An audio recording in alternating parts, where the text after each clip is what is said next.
na daoine ar chosan an Gaeilge le beagna 400 bliain anuas.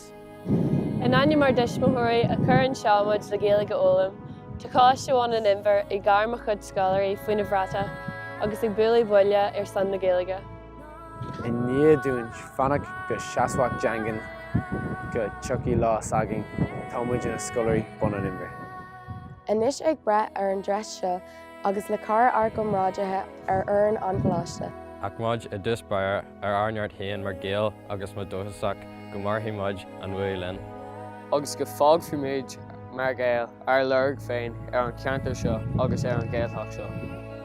Bógainn muid gur géalteachtaí bun an Imber. Dearbhar muid go ndeanfaí muid díreach leis an Gaeilge ó mar gur cantar géalteachta I bun an Imber. Aontaimid go ndeanaí muid díreach de bheith sásta agus deafar dheanú don dóin. Aontaimid go dúirthaimid gra, ní amhain ar an Gaeilge, ach de chéile, ar bobbal agus ar déileach.